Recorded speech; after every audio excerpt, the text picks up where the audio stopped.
We are live. Good morning, good afternoon, good evening, good day, wherever you are, whenever you are watching this. Hello. Welcome to this week's edition of Coffee Chat. Oh, geez, frog in my throat. And this week, my special guest is Carmen. I'm not sure which side she's on for you. She's actually on this side for me. Um, and Carmen is, hey, Mom, good morning. Carmen, I asked her on because I want her to chat with us about human design today. And she is from Hudson Bay, Saskatchewan. So she's in the same province as me, which is awesome. And I've known Carmen for probably 3 years now. And she has been diving deep into human design for a couple of years, I want to say. A couple of years, probably. Hey, Carmen? Yep. And I'm going into my third. yeah. And so she popped my cherry with my human design like last summer. And it was so great. And it opened up so much for me. And I just loved what she invited me to. So I wanted to have her on here. I don't know. I think maybe you could share, Carmen, a little bit about yourself and then how human design came into your life and what it has opened up for you. Hey, Karen, good morning. Okay. Good morning. And first, I want to say cheers. So I'm Carmen. My background was in energy work. Starting out, I started out as a Reiki practitioner, and I moved into access bars, and that's when life kind of amped up for me, so to speak. I then started my practice, my energy work practice, and things really evolved from there. Meeting Catherine out of nowhere, which usually does not happen for me. I'm a person who definitely seeks out people in my network versus a stranger to teach me something. So it was very out of character for me. And yeah, like I said, life took a complete left turn for me when I started that journey. And for about 2 years, I mainly did energy work while I was working full time. And then about 2 years ago, I was working with a coach, and she introduced me to the world of human design. And it was just a speaker that came on during our coaching program, and it was like I could not unsee this thing called human design and how it opened up my world. So what is this thing called human design, Carmen? So human design is a combination of things. It is a combination of astrology, a combination of the Kabbalah. It's loosely based on the chakra system, quantum physics, and biology. So it brings all of those things together. And what happens is it pulls you put your birth date, time of birth, date of birth, and place of birth into a software. And what you're given is something called a body graph. And I like to think of it as our soul's blueprint. It is a roadmap of our energy. Yeah, that's really brilliant. Hi, Tammy. Hi, Leanne. And so what information, so the blueprint, roadmap of your energy, like what are some things that you discovered for yourself about your design that started to change things for you in your life? So learning my human design gave me permission to accept the things that I didn't necessarily love about myself, because I always heard you just got to love yourself. And I didn't understand how to do that. Yeah, sure, I can do that. I can love myself, but I think it's more of a self-acceptance thing at the end of the day. How do I accept the things about myself that I don't feel like are amazing? So learning that I was a projector and that it's normal for me not to have the energy to complete things necessarily, or that I don't have sustainable energy has been huge for me. I'm Mhm. not lazy. I just need to take a little bit more time versus other people. And learning that this world is set up, I'm not designed um, to work like other types in the realm of human design. Yeah, okay, and so what is a projector? Like it's a type, right? It's a type in human design. So human design, there are 5 types in human design, and each of the types has a different aura. And our type is kind of the foundation of our design. It is how we interact with the world energetically. When you think of an aura, that's how people feel you unconsciously, right? And how you feel other people. Yeah, that's really cool. And so when I'm a manifester is my type. And when so Carmen would drop these little tidbits of like human design stuff like in some of our calls and when I was chatting with her. And one day I was like, okay, what happened was she started to talk about offering readings. And I always said, I'm in for a reading when it's time, when you're ready. And then the time came and I gave her my information and she made up a PDF of my with my body graph and my type, my profile and my strategy and authority. And then we met on Zoom and we chatted about it and you know I learned that I was a manifester. And as a manifester, anger is something that is just a part of me. It's like an emotional sign that I am in my not self theme. So it's kind of like my compass. It's something that tells me where I'm not congruent or being true to myself. Now, as so many of you may know, I have spent the last 10 years of my life like consciousness, working on myself, asking questions, getting more clarity about who I am and how I operate and choose from. This lingering thing, this anger was always lingering. Like now it did not come up as often as it did in the very beginning, but it would still come up every once in a while. And I always felt that there was still something wrong with me or off about me, or that I wasn't getting something totally correct because this anger would still come up. Now, when I learned that I was a manifester and anger is literally just a part of how I experience the world, it's nothing wrong with me. I was like, oh my God, okay. Like the self acceptance, like Carmen said, was huge for me with that. Um, yeah, I yeah, will never forget the look on your face when we started talking about your not self theme of anger. It was like this shift I could see behind your eyes that was just like a light bulb. Like, I'm supposed to yeah. use this to guide me through life. Like, wow, it was almost profound to see that light bulb go off for you. Yeah, it was really huge. And then moving forward from that information, I'm now able to navigate it more clearly because I'm not judging it as wrong. I'm just accepting that it is a part of who I am. And also this aura thing, like as a manifester, my aura is actually very repelling. Um, Commanding. I like to say commanding okay. because you are potent. It's very commanding. And I would always find people not necessarily always wanting to be around me. And not that they would do it on purpose. I don't think they would ever say, oh, I need to leave now or I'm not going to go because Catherine is there. I think it's just I have this aura that is very commanding and not a lot of people are comfortable Yes, in that. I like that.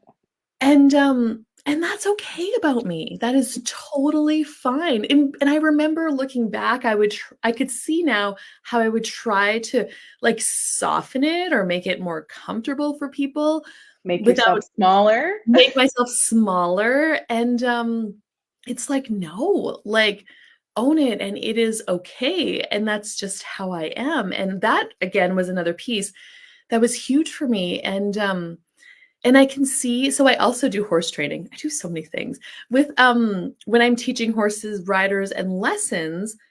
One of the comments that I would always get before was like, Catherine, the horses can be so different because you're here. And I get that is the commanding aura because that is the aura of a leader. And horses always will read the energy and resonate with the leader. So they are going to behave differently. That is just something that I be. And I was like, cool. When you tell the story about you and Reba, that is like, for me, total manifester. About how I had to be very commanding with Mm-hmm. her. Yep. So yeah. So we have a dog, Reba. She's a giant Alaskan Malamute, and she actually, it's amazing how animals and other things can really facilitate you to step into your power and your potency. And Reba was totally that for me. We got her as a puppy, then she turned a year old and she became a teenager where she did bad things. She would not listen, she would disappear, she would kill things like small rodents, and in particular, attacking our neighbor's dog, which is what caused the most grief and the most frustration. And so we thought about putting her down multiple times, like just getting rid of the problem. And then there was something about it though that was like, no, Catherine, no. She's inviting you, like you can change this with her. And so what I really had to work on was me owning that commanding thing where when I was with her, I had to really be that. Otherwise, she wouldn't listen to me.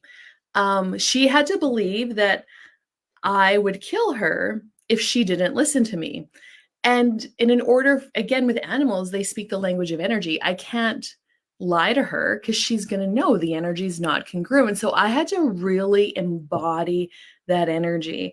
And it took me, I would say, like a year.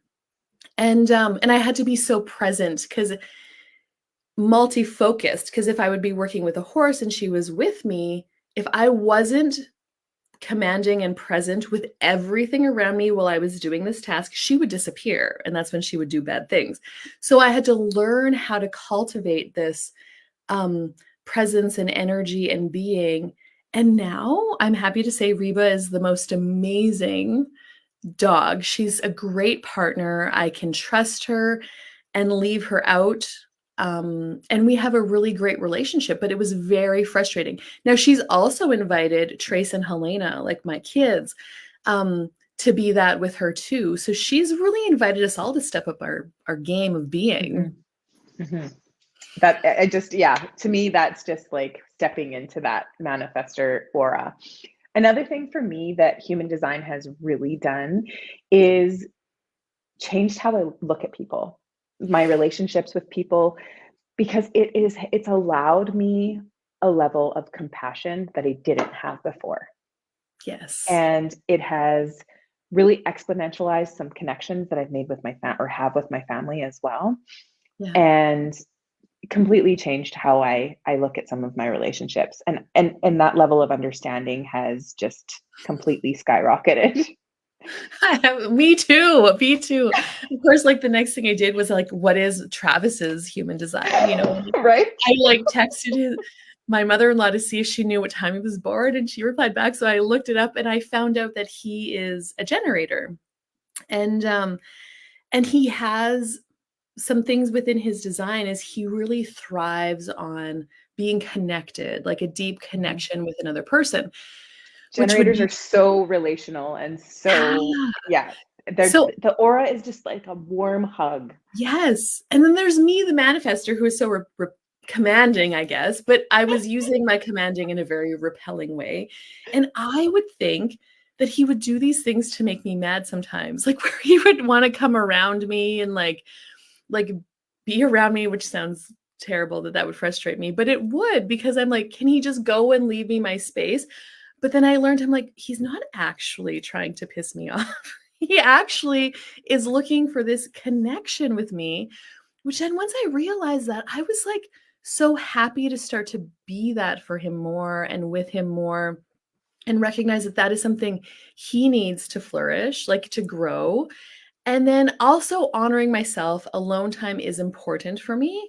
So I now just work that in when I know that I need it. I don't have to tell him, like, leave me alone. I need my alone time. I'm just like, okay, well, he's busy doing his thing now. Now I'm going to take my alone time. So learning how to navigate it so it works for both of us, like just learning that about each other is huge. And learning that other part of your strategy of informing Yes. and letting him know, because it's not innate in you. It's So as a that's manifester, another light bulb that I remember you having, like, yes, oh, that would make things so much that easier makes if so I much just started sense. doing that.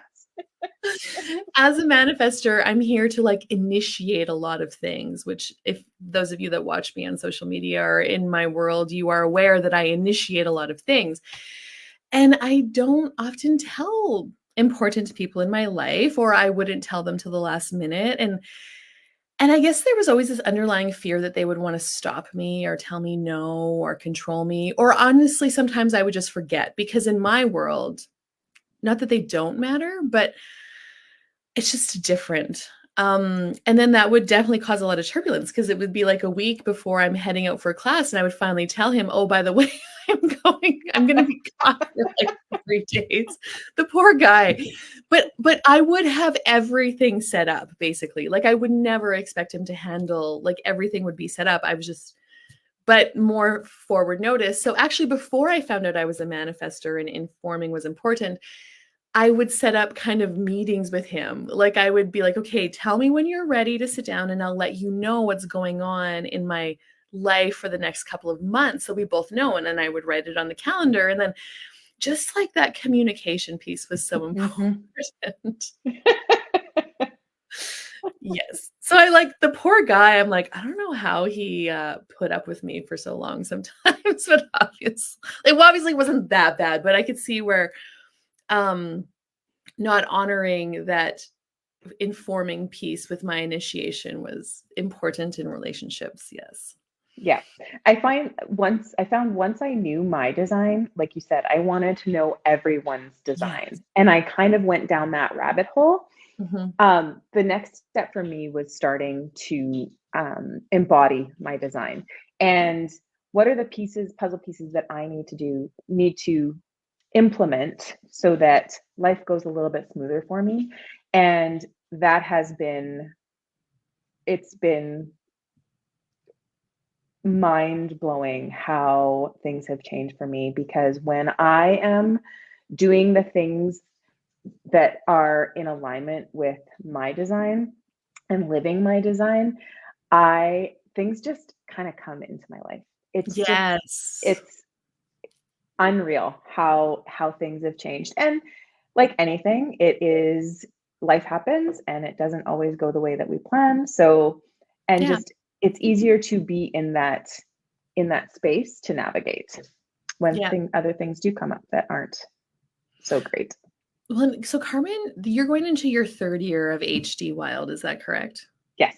So HD Wild is a program that is Jamie Palmer runs, and it's really an in-depth dive learning all about human design. And so Mhm.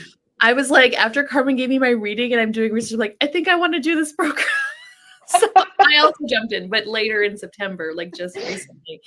Um, and it is, Jamie is teaching us all about the nuance and depth and the pieces of human design, and how to live by design, which, Mhm.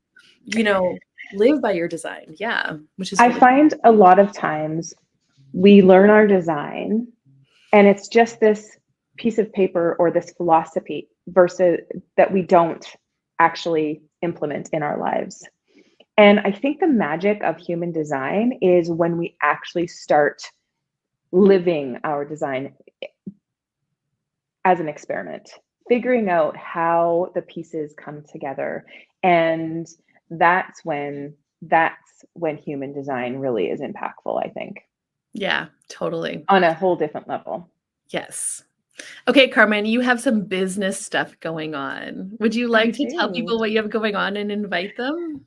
So, like Catherine and I were saying, once you know your design, things kind of start changing. So I now have my website set up, and you can go and download your chart on my website, and you get a little bit of information about your design.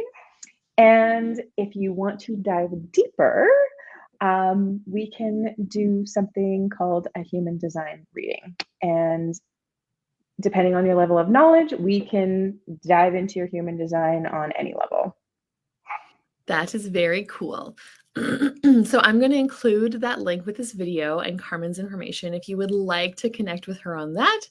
And then I'm also just putting my first offer out there. It's called an Introduction to Human Design with Katherine Oster, where I will also collect your information, get your chart for you, gather up, your type, profile, strategy, and authority is what we'll look at. You will get a PDF, and then we're going to jump on Zoom for like 30 minutes or so and just discuss. Like I'm gonna like introduce you. So I'm definitely more for newbies, people who are just like, Carmen is for that too, and then she definitely Yep. has more knowledge and experience to go deeper with you. So anyway, I will include both of those links with this video and information. And if you guys have any questions, don't hesitate to reach out. And you're probably gonna be seeing more of this from both of us going into the future.